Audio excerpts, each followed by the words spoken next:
성도님들께서 아시다시피 저에게는 두 자녀가 있습니다. 첫째 딸이 있고 또 2살 아래로 아들 한 명이 있습니다.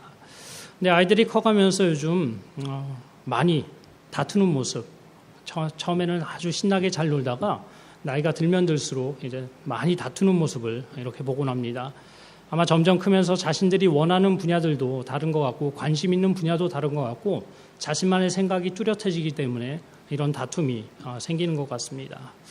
또 이렇게 다투는데 좀 문제가 되는 게 동생이 남자아이라서 누나를 힘으로 제압하려고 하는 것들을 가끔 보곤 합니다.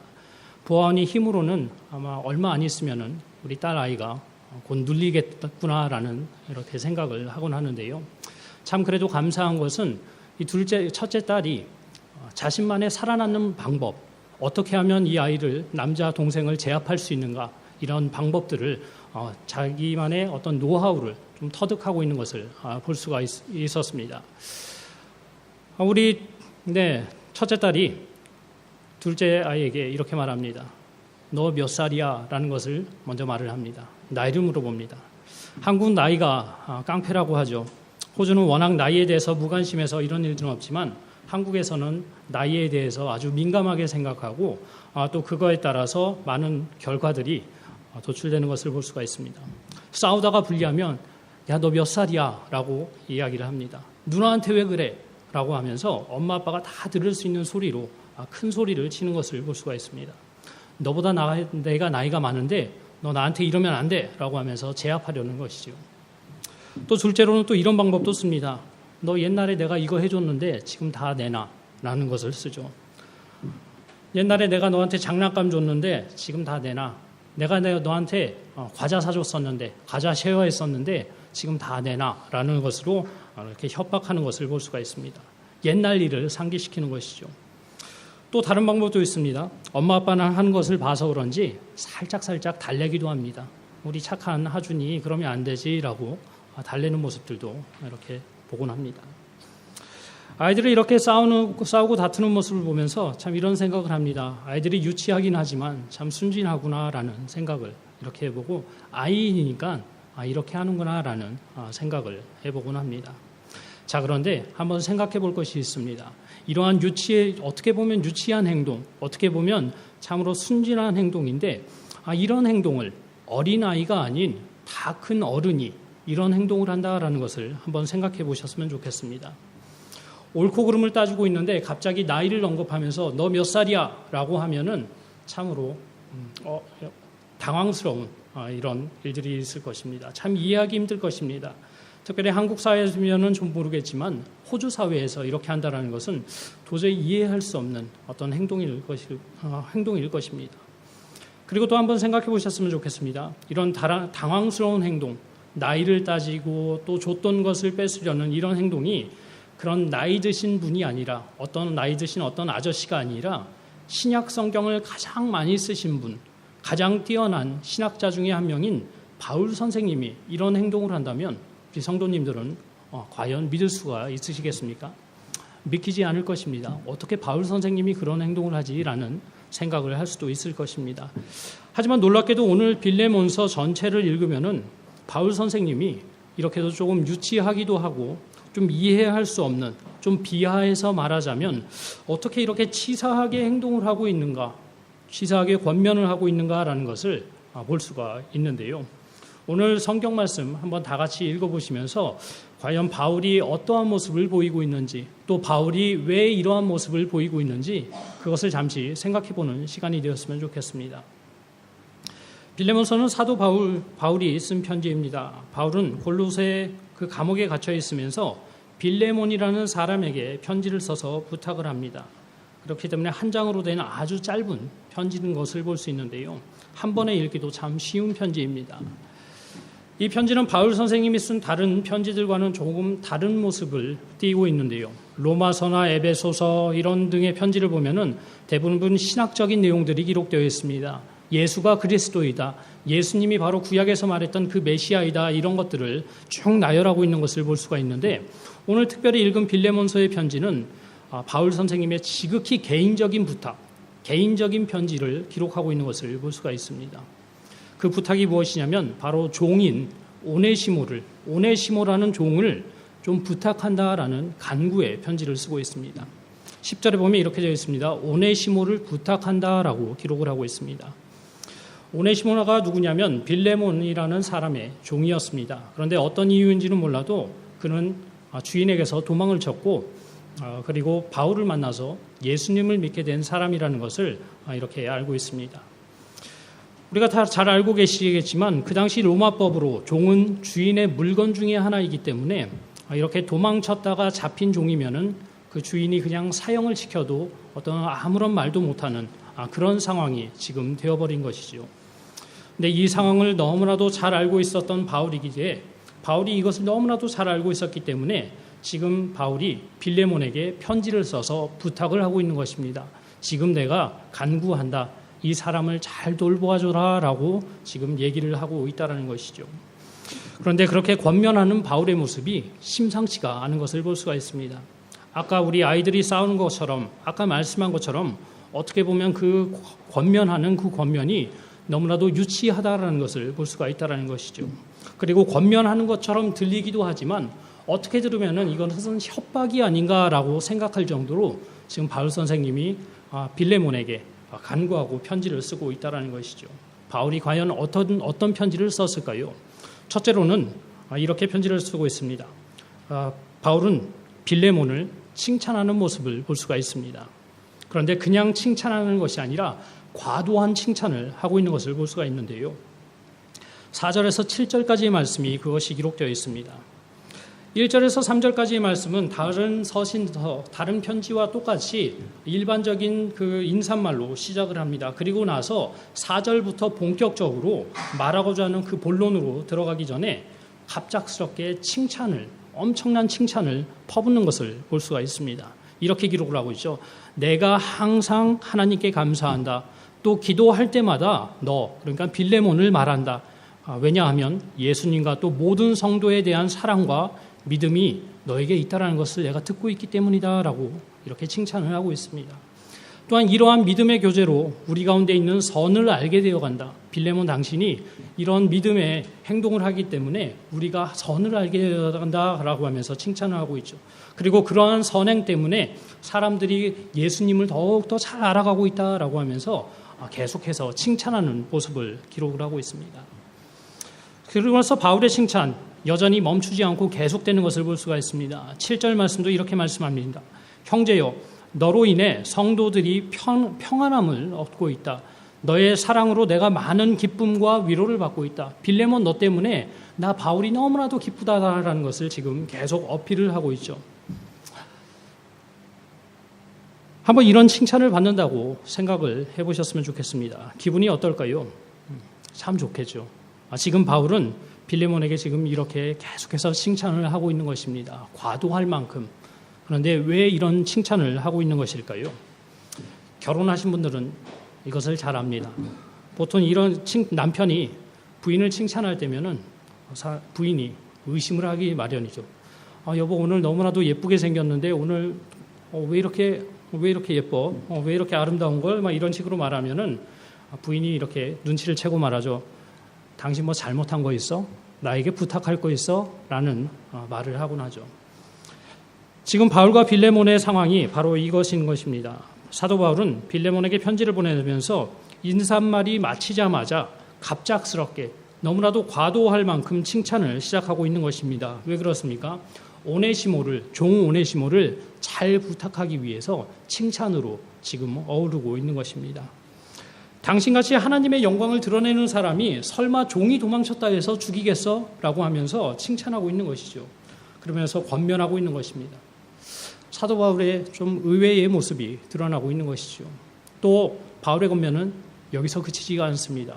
둘째로 바울은 자신의 나이까지 언급하고 있는 것을 볼 수가 있습니다. 9절에 보면은 바울 자신에 대해서 소개를 하고 있는데 이렇게 소개를 하고 있습니다.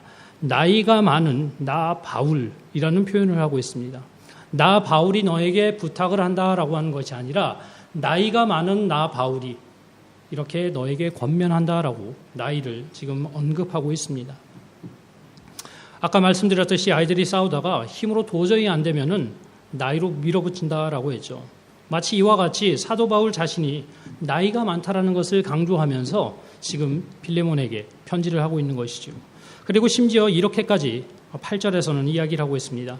내가 그리스도 안에서 아주 담대하게 내게 마땅한 일로 명령할 수도 있다라는 것을 말하고 있습니다. 나이가 많은 나 바울이 너에게 명령을 할 수도 있다라고 하면서 이야기를 하는 것이죠. 그렇지만 부탁한다라는 것을 이야기하고 있습니다.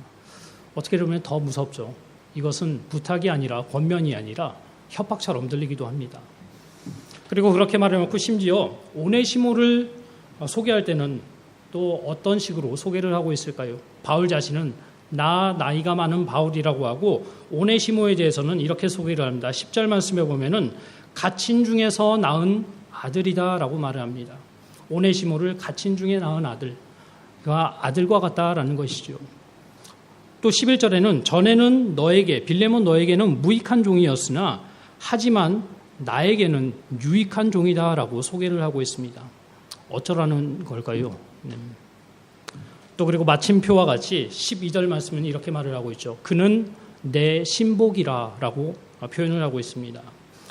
여기서 신복이라는 이 단어의 뜻은 나의 내장, 나의 심장이라는 뜻을 가지고 있다라고 합니다. 무슨 뜻일까요? 이 오네시모라는 종, 너에게는 무익한 종이었지만 나에게는 심장과 같은 너무나도 중요한 사람이다라는 것을 지금 이야기하고 있는 것이죠. 바울 선생님이 협박을 하고 있는 것입니다. 그러면서도 재밌게도 14절 말씀에는 자, 너의 선한 일이 억지같이 되지 않고 자의로 되게 하기 위해서 내가 이 편지로 너를 권면한다라고 이야기를 하고 있습니다. 한번 정리해서 말씀드리겠습니다. 너보다 나이가 많은 바울이 지금 명령하지는 않고 부탁하는 거야. 나의 아들과 같은 오네시모, 나에게 유익한 오네시모, 나에게 심장과 같은 오네시모를 내가 부탁할게. 그런데 억지로는 하지 말고 너 스스로 해 라고 이야기를 하고 있는 것이죠. 가장 뛰어난 신학자이자 또 신약 성경을 가장 많이 기록한 바울 선생님의 의외의 모습이 반협박하는 모습이 기록되어 있는 것입니다. 그리고 또 거기서도 멈추지 않습니다. 반협박은 계속 이어집니다. 17절에서 19절까지의 말씀은 이렇게까지 얘기합니다. 이번에는 빌레몬이 바울에게 빚진 것까지 생각나게 하는 것을 볼 수가 있는데요. 17절은 이렇게 기록합니다. 너가 나를 동역자로 생각한다면 빌레몬, 너가 나를 동역자라고 생각한다면 오네시모 영접하기를 나를 영접하는 것 같이 해. 그리고 18절은 이렇게 말을 하죠. 만약에 오네시모가 나쁜 일을 했거나 빚진 것이 있다면 나 바울이 대신 갚아주겠어 라고 이야기를 합니다. 바울 선생님 참으로 멋있죠. 오네시모가 종이 빚진 게 있으면 내가 대신 갚아주겠다라고 이야기를 하고 있습니다. 그런데 또 더 재밌는 것은 19절에 기록되어 있습니다. 나 바울이 심필로스노니 내가 갚겠다라고 말하지만 그 다음에 이렇게 이야기를 하고 있죠. 내가 갚겠다 하지만 너가 나에게 빚진 것은 안 갚아도 된다라고 이야기를 하고 있죠. 빌레몬에게 이것도 협박을 하고 있는 거죠. 오네시모가 빚진 게 있어? 좋아, 내가 갚아줄게. 하지만 빌레몬, 너가 나한테 빚진 것은 안 갚아도 돼 라고 이야기를 하고 있는 것입니다. 빌레몬은 바울에게 많은 빚을 졌을 것 같습니다. 그 빚이 무엇인지는 알지 못하겠습니다. 무엇보다 복음의 빚을 졌겠지요. 그런데 바울은 지금 이것을 언급하면서 오네시모가 빚진 것, 그 종이 빚진 것을 지금 용서해 주라고 무언의 압박을 가하고 있다는 것이죠. 마치 아이들이 싸우다가 불리해지면 하는 행동, 내가 옛날에 줬던 거 다시 돌려줘 라고 하는 그런 모습이 지금 권위 있는 신학자인 사도 바울을 통해서 유치하긴 하지만 이런 행동을 하고 있다는 것입니다. 그리고 마지막에도 다시 한번 거부할 수 없게 쐐기를 또 박습니다. 제일 마지막 20절과 21절에 보면은 이렇게 기록하죠. 오 형제여, 주 안에서 너의 순종으로 인해 기쁨을 얻게 하라. 그리고 그리스도 안에서 평안하게 하라 라고 하고 나는 내가 순종할 것을 확신함으로 내가 이 편지를 썼다라고까지 얘기를 하고 있습니다. 너가 더 잘할 것을 내가 확신하기 때문에 빌레몬 너가 잘할 수 있을 거라는 걸 확실하기 때문에 내가 지금 이 빌레몬 편지를 쓰고 있는 거야. 화가 나더라도 순종해서 나를 기쁘게 해줘라고 그래야지 내가 평안할 것 같다라고 이야기하고 쐐기를 받고 있는 것이죠. 모르겠지만 사도 바울의 이러한 유치하고도 어떻게 보면 시사한 이 편지 읽은 빌레몬이 어떻게 과연 했을까요? 그 뒷이야기에 대해서는 확실하게 모르겠지만 제가 빌레몬이라면 아마 오네시모를 잘 용서해주고 아마 잘 품어주지 않았을까라는 생각을 해보게 됩니다. 나이 많은 바울이 친필로 편지하는데 거부할 수 있는 용기가 제게는 없기 때문이겠죠. 이 빌레몬서를 이렇게 봤는데 왜 바울은 이렇게까지 해서 편지를 썼던 것일까요? 어떻게 보면 치사하게까지 생각되는, 비굴하게까지 생각되는 이 편지를 바울은 왜 썼을까? 저는 이런 생각을 해봤습니다. 모든 채통을 다 내려놓고 칭찬하고 나이 따지고 빚진 것을 언급하고 너가 그렇게 할 것이다 라는 것을 확신하면서 왜 이런 편지를 바울이 과연 썼을까요? 저는 이렇게 답을 내렸습니다. 그렇게 많은 성경 연구를 통해서 바울은 계명 중 가장 큰 계명이 무엇인지를 바로 알고 있었지 않을까라는 생각을 해봤습니다. 바로 하나님 사랑과 이웃 사랑이 하나님께서 나에게 말씀하시는 것이다라는 것을 온전히 깨닫지 않았을까라는 생각을 해봤습니다. 사복음서에 보면 한 율법사가 예수님에게 질문을 하죠. 율법 중 가장 큰 계명이 무엇이냐라는 질문을 합니다. 그때 마태복음 22장 36절에서 40절 그 사이에서 예수님께서 답을 하시죠. 그때 예수께서 이르시되 내 마음을 다하고 목숨을 다하고 뜻을 다하여 주 너의 하나님을 사랑하라 하셨으니 이것이 크고 첫째 되는 계명이요 둘째도 그와 같으니 내 이웃을 내 자신과 같이 사랑하라 하셨으니 이 두 계명이 온 율법과 선지자의 강령이니라라고 예수님께서 답을 하셨습니다. 바울은 그렇게 많은 성경 연구를 통해서 하나님은 남녀노소, 주인, 종 할 것 없이 모든 사람을 사랑하시는 분이다라는 것에 대해서 너무나도 잘 알고 있었지 않았나. 그러했기 때문에 그러한 종 오네시모를 위해서 그런 편지를 쓰지 않았을까라는 생각을 해본다라는 것이죠. 이러한 바울의 행동을 통해서 우리도 우리 자신을 한번 잘 돌아봐야 할 줄로 믿습니다. 신앙생활을 하면 우리도 우리 나름대로의 신학을 잘 쌓아가고 있는 것을 볼 수가 있습니다. 그게 개혁주의 신학이 되었던 칼비니즘이 되었던 알미니안주의가 되었던 나름대로의 체계를 가지고 성경을 다 읽고 또한 신앙이 잘하면 잘할수록 신앙생활을 많이 하면 할수록 자신만의 신학을 가지고 체계를 가지고 성경을 읽곤 하죠. 참 이것은 필요한 일입니다. 나름대로의 체계를 가지고 또한 체계화된 신학을 가지고 보는 것, 성경을 보는 것 너무나도 중요한 일입니다. 왜냐하면 거짓 선지자의 메시지에 빠질 위험이 점점 줄어들기 때문이죠. 하지만 더 기억에 나아가서 기억해야 될 것은 그 신학을 통해서 우리가 성경 말씀을 통해서 우리가 기억해야 할 것은 과연 무엇일까요? 하나님의 말씀을 바로 해석하고 또한 예수 그리스도를 통해 보여주신 것, 바로 나를 얼마나 사랑해 주셨는지 그것을 봐야 할 줄로 믿습니다. 그리고 나아가서는 그러하기 때문에 가장 큰 계명, 하나님 사랑과 이웃 사랑이 우리 가운데 더욱더 풍성하게 나타나야 한다는 것을 생각해 봐야 한다는 것이죠. 다른 말로 하자면 하나님을 사랑한다라고 하면서 이웃 사랑하는 마음, 이 사도 바울이 오네시모를 위해 종을 위해서 보여줬던 그 사랑하는 이러한 모습이 없다면, 이웃 사랑하는 마음이 없다면 내가 가지고 있는 신학이 바로 올바른 신학인가, 이것에 대해서 생각을 해봐야 한다는 것이죠. 교회를 오래 다니고 어떤 신학을 공부하고 믿고 있는지 따지는 것, 그것보다 중요한 것은 사도 바울과 같은 이런 모습, 한 형제를 사랑하기 위해서 자신이 낮아지는 모습, 자신의 모든 것을 내려놓고 사랑하는 모습, 이러한 모습이 우리 가운데 있는지를 돌아봐야 한다는 것이죠. 성경에서 우리에게 분명 말씀하십니다. 고린도전서 13장 우리 사랑장에서 보면은 1, 2절에 이렇게 기록이 되어 있습니다. 내가 사람의 방언과 천사의 말을 할지라도 사랑이 없이는 소리나는 구리와 울리는 꽹과리와 같다라고 기록을 하고, 내가 예언하는 능력이 있어 모든 비밀과 모든 지식을 알고 또 산을 옮길 만한 모든 믿음이 있을지라도 사랑이 없으면 내가 아무것도 아니다라고 말씀을 하고 있습니다. 여기에서 강조점이 뭔지 아시겠습니까? 모든 비밀과 모든 지식과 모든 믿음이 있다 하더라도 사랑이 없으면 아무것도 아니다라고 이야기를 하고 있습니다. 요한일서 3장 16절에서 19절의 말씀도 이와 비슷한 얘기를 하고 있습니다. 그가 우리를 위해 목숨을 버리셨으니 우리가 이로써 사랑을 알고 우리도 형제들을 위해 목숨을 버리는 것이 마땅하다라고 말씀하고, 우리가 말과 혀로만 사랑하지 말고 행함과 진실함으로 하자. 이로써 우리가 진리에 속한 줄을 안다라고 말씀을 하고 있습니다. 우리가 진리에 속해 있는지 아닌지 그것을 아는 기준 중에 하나가 형제 사랑이다라는 것을 이야기를 하고 있습니다.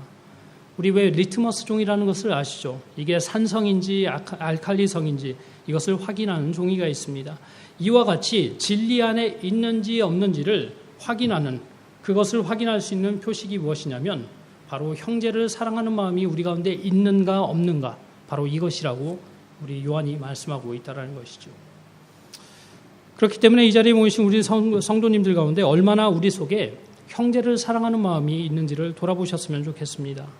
바울과 같이 아픈 지체들, 어려움 가운데 있는 지체들을 위해서 얼마나 도움의 손길을 뻗치고 계시는지, 그리고 예수님과 같이 또 바울과 같이 그러한 죄 가운데 있는 사람들, 어려움 가운데 있는 사람들을 위해서 내 자신을 낮춤이 있는지를 한번 이 빌레몬서를 통해서 우리 생각해 보셔야 할 줄로 믿습니다. 이 시간 모이신 우리 모든 성도님들 바라고 원하기는 이러한 이웃 사랑하는 마음이 온전히 넘쳐나는 바울과 같은 그러한 모습이 온전히 있는 성도님들이 되시기를 주님의 이름으로 소원합니다. 물론 이것은 절대 쉬운 일이 아닙니다. 다들 아시겠지만 머리로는 생각이 됩니다. 하지만 행동은 되지는 않습니다. 원수를 사랑해야 한다는 것 머리로 너무나도 잘 알고 있습니다. 교회에서 너무나도 많이 들어서 알고 있습니다. 행동으로 그러나 너무나도 옮기기가 어렵습니다. 저조차도 그렇습니다. 그런데 바울도 과연 쉬웠을까요? 바울도 쉽지 않았을 것입니다. 하지만 바울이 이것을 어떻게 할 수 있었을까요? 바울은 어떻게 그 종 오네시모를 위해서 자기 자신을 이렇게 내려놓고 이런 편지를 쓸 수 있었을까요? 말씀을 바로 알고 실천한 것, 바로 그것도 있겠지만 바울 사도가 가능했던 이유는 한 가지였던 것 같습니다. 무엇보다도 자기 자신이 하나님께 그러한 사랑을 받아봤기 때문에 그렇게 행동할 수 있었지 않을까라는 생각을 해봤습니다.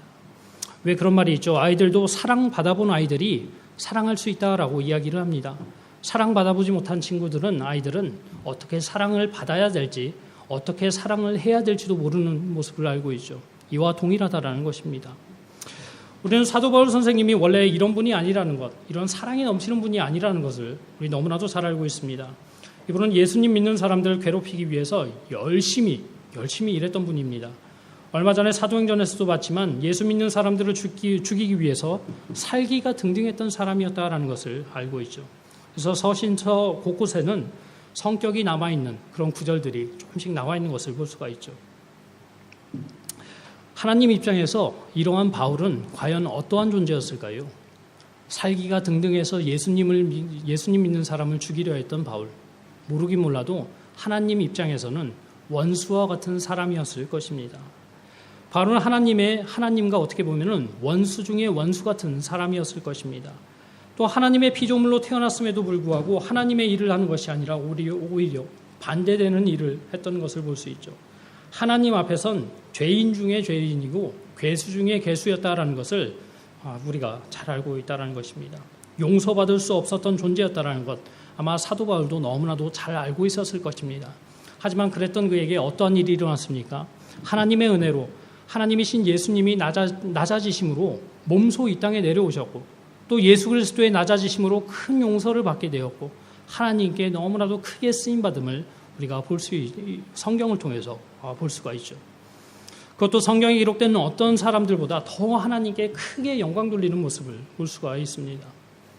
무슨 뜻일까요? 바울이 경험했던 하나님의 은혜, 바울이 경험했던 하나님의 사랑은 너무나도 깊었기 때문에, 그 사랑이 너무나도 컸기 때문에 바울은 그 사랑을 너무나도 잘 알고 있었다라는 것입니다. 그리고 그러한 사랑을 받아봤기 때문에 지금 그는 다른 사람, 도망쳤던 종, 아무런 쓸데없었던 종, 죽여도 마땅한 아무 말도 할 수 없었던 그 오네시모를 향해서 지금 하나님이 보여주셨던 동일한 사랑을 지금 보여주고 있는 것을 볼 수 있다는 것이죠. 그리고 이런 빌레몬서의 편지를 써서 지금 권면을 하고 있는 것입니다. 그런 의미에서 우리를 사랑해 주신 하나님의 사랑을 얼마나 깊이 느끼고 있는지를 한번 잘 돌아보셨으면 좋겠습니다. 우리 여기 계신 성도님들, 하나님 사랑을 어떻게 깊이 경험을 하셨습니까?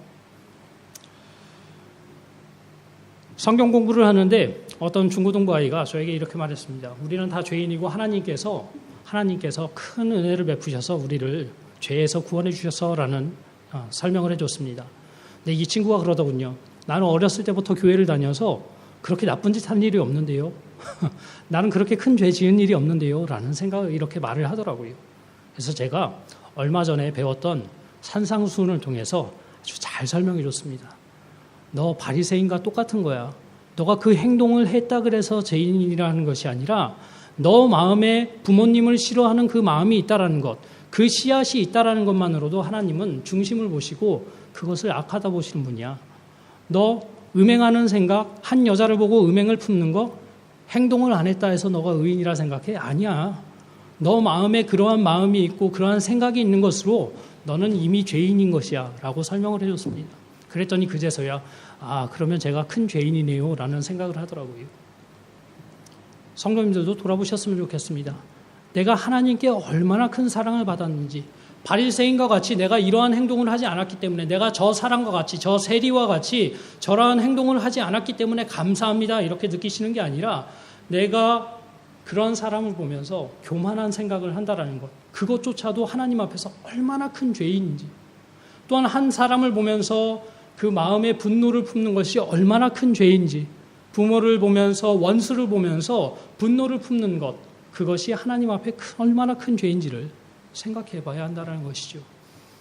그리고 더 나아가서 생각해야 되는 것은 그럼에도 불구하고, 이런 죄임임에도 불구하고 하나님께서 나를 십자가의 은혜로 나를 불러주시고 이 자리에 불러주셔서 하나님의 말씀을 듣게 하고 교회로 불러주셔서 하나님의 일을 감당케 해주신 하나님의 은혜가 얼마나 큰지 그것을 더 깊이 느껴야 된다는 것이죠.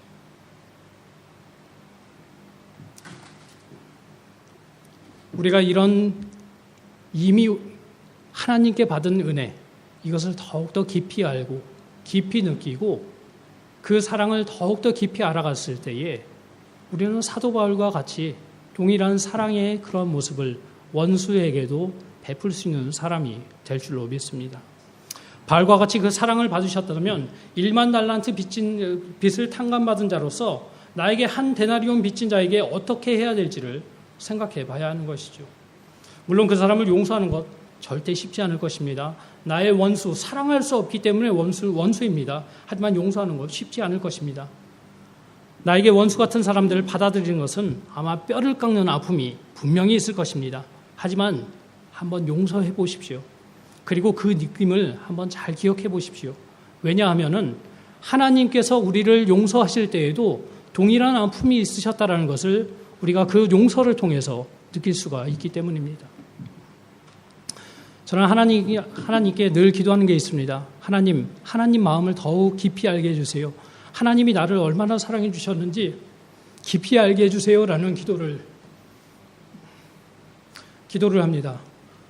근데 참 하나님께서 아이러니하게도 한 사람을 붙여주셨는데 저와 동일한, 제가 하나님께 지었던 그 죄를 동일하게 지었던 사람, 나에게 지은 사람을 만나게 하셨습니다. 그리고 그 사람을 용서하게 하시는데 제가 받은 느낌은 이것이었습니다. 하나님, 저를 용서하실 때도 이렇게 힘이 드셨나요? 하나님, 저를 사랑하실 때도 이렇게 힘이 드셨나요? 하나님, 십자가에서 돌아가실 때 나의 죄 때문에 돌아가셨다 그러는데 이렇게 힘이 드셨을까요? 라는 생각을 해보곤 했습니다. 원수 사랑하는 거 절대 쉽지 않습니다. 하지만 한번 용서해 보십시오. 왜냐하면 그것을 통해서 하나님께서 이 원수 같은 나, 하나님 앞에서 죄인 중에 죄인, 괴수 중에 괴수인 나를 사랑하실 때에 얼마나 아픔이 있었는가, 그것을 마음으로 느낄 수 있기 때문입니다. 모르긴 몰라도 바울은 이 빌레몬서를 쓰면서 많은 눈물을 흘리지 않았을까라는 생각을 해봤습니다.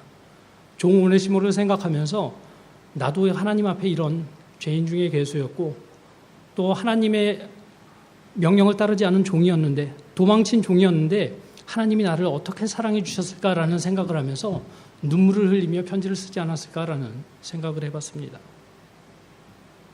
바라고 원하기는 이 자리에 모이신 모든 성도님들, 하나님의 사랑을 더욱더 깊이 느끼는 성도님들이 되시기를 주님의 이름으로 소원합니다. 그리고 그 하나님 사랑을, 하나님 아버지의 그 아픔을 아픔을 느낌으로 나에게 원수 같은 사람들, 그런 사람들을 진짜 하나님의 사랑으로 품을 수 있는 그러한 마음이 우리 가운데 넘쳐나는, 오늘 바울과 같은 그러한 모습이 넘쳐나는 성도님들 되시기를 다시 한번 주님의 이름으로 소원합니다. 결론을 맺도록 하겠습니다. 바울은 지금 한 종, 아무런 쓸데없는 종 한 명을 구하기 위해서 이러한 처절히 편지를 쓰고 있는, 자기 자신을 다 내려놓고 편지 쓰고 있는 모습을 볼 수가 있습니다. 간절히 바라는 건 우리도 나이가 지긋이 들었을 때, 또한 신앙이 연륜이 쌓이고 성경을 더욱더 깊이 알고 하나님의 사랑을 더 깊이 알아갈수록 바울과 같이 한 영혼을 향한 사랑이 우리 가운데 더욱더 넘쳐날 수 있었으면 좋겠습니다. 한 영혼을 위해서 내 자신을 내려놓고 한 영혼을 위해서, 내 원수 같은 영혼들을 위해서 진짜 내 모든 것을 내어줄 수 있는 그러한 사랑이 넘치는 성도님들이 되시기를 주님의 이름으로 소원합니다. 우리 함께 기도하시도록 하겠습니다.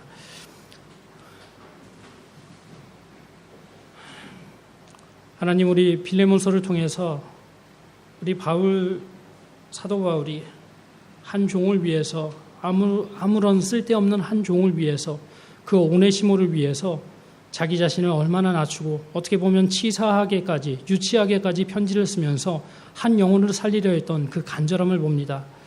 주님 아버지, 한 영혼을 사랑하는 그 마음, 주님 아버지, 우리도 담기 원합니다.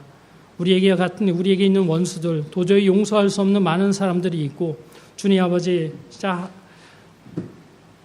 내 마음에 들지 않는 많은 사람들이 있사오나, 주님, 그럼에도 불구하고 우리의 신앙이 더욱더 자라나면 자라날수록, 성경의 말씀을 더욱더 알아가면 알아갈수록, 우리의 신앙이 깊어지면 깊어질수록 원수가 많아지는 것이 아니라 사랑하는 사람들이 더욱더 많아지는 우리가 될 수 있도록 주님 인도하여 주시옵소서. 무엇보다 이것을 위해서 하나님의 사랑을 더욱더 깊이 알길 원합니다. 나 같은 죄인 살리신 하나님의 은혜가 얼마나 큰지에 대해서 늘 생각해 보게 해주시고, 성경 말씀을 통해서 주님 아버지, 내가 하나님 앞에서 얼마나 죽은 죄인인지, 죽어야 하는 죄인인지, 하나님 앞에서 얼마나 쓸데없는 종인지 아버지 늘 생각하며 상고하며, 주님, 그럼에도 불구하고 우리를 사랑해 주시는 하나님의 사랑, 주님 아버지 늘 묵상하며 그 하나님의 사랑을 더욱더 닮아가는 우리들 될 수 있도록 인도하여 주시옵소서. 주님, 2017년도 얼마 남지 않았습니다.